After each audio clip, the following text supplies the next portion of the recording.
चैत्र के महीने में जब ज्यादातर फूल मुरझाते हैं, तब हल्दी घाटी की जमीन पर दिखते हैं ये खास चैत्री गुलाब। इनकी खुशबू सिर्फ नाक तक ही नहीं जाती, ये सीधा दिल को छू जाती है।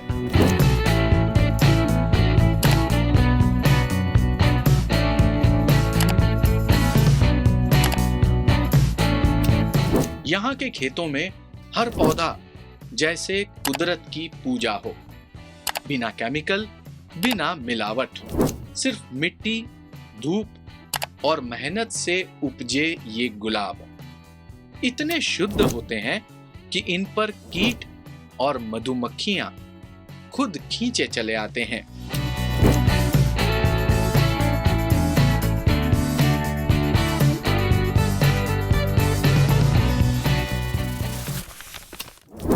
हल्दी घाटी में एक बहुत बेहतरीन गुलाब की खेती होती है। केसरी रंग के इस गुलाब में से बहुत सुंदर सी महक आती है और इसमें से ही गुलकंद और गुलाब जल बनता है। लेकिन आखिर ये कैसे बनता है, इसकी खेती कैसे होती है? आज मैं इस खेत में मौजूद हूँ और मैं आपको इस पूरी खेती की और इसमें से बनने वाली प्रोडक्ट की सैर करवाऊंगा।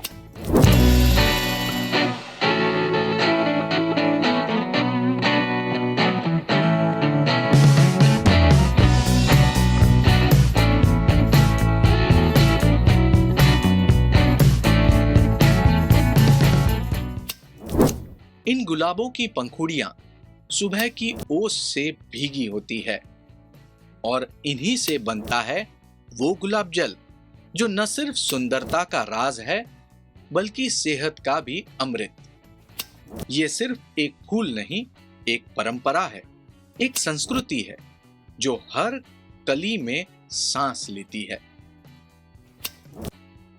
इनके रस में है मिट्टी की मिठास और प्रकृति की शक्ति। मैं इस समय एक खेत में मौजूद हूं।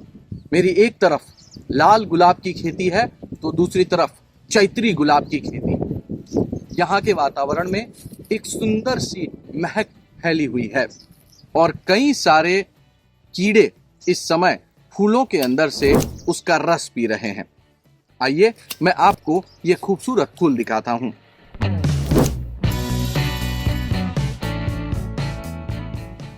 खेत में हल्की सी हवा चलती है और गुलाबों की पत्तियां जैसे थिरक उठती हैं। कभी कभी लगता है इन पौधों में जान है और ये भी जान गए हैं कि इनसे गुलाब जल नहीं बल्कि इतिहास बनेगा।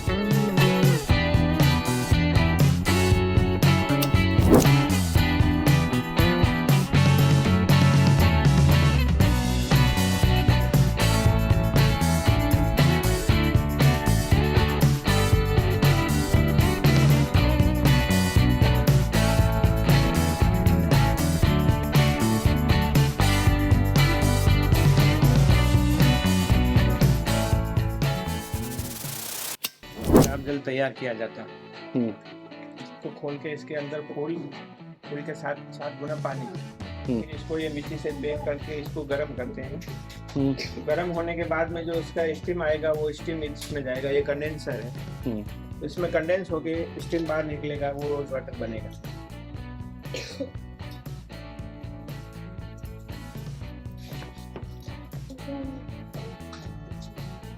तो ये कितने गुलाब से रोज वाटर बनता है फिर? इसके लिए अपने को कम से कम 20 किलो फूल डालने पड़ते हैं। 20 किलो फूल के साथ 60 लीटर पानी, 70 लीटर पानी। उसके बाद इसको गर्म करते हैं। गर्म से जो स्टीम आती है वो इसमें जाती है। कितने डिग्री में आप गर्म करते हैं इसे? डिग्री लगभग 100 डिग्री से होता है।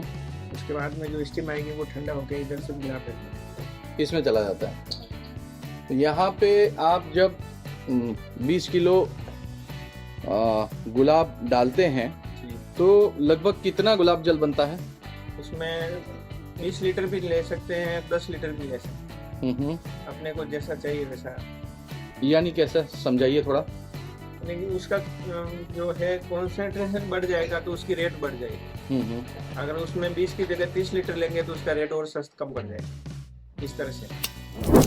ये कोई मशीन वाला तेज या शॉर्टकट प्रोसेस नहीं है। यहाँ हर एक बूंद गुलाब जल की समय लेती है।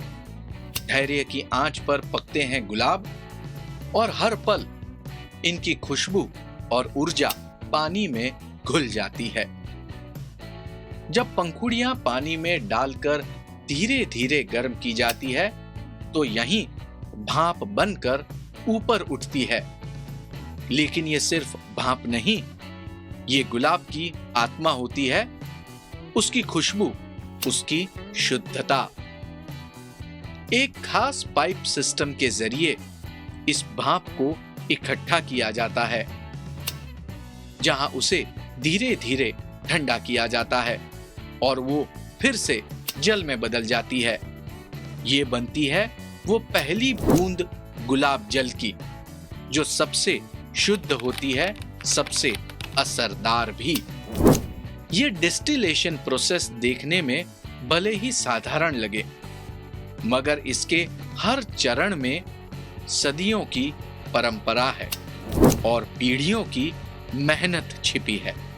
न केमिकल, न मिलावट, सिर्फ गुलाब, पानी, धैर्य और वो हुनर जो हल्दी घाटी की मिट्टी में बसता है।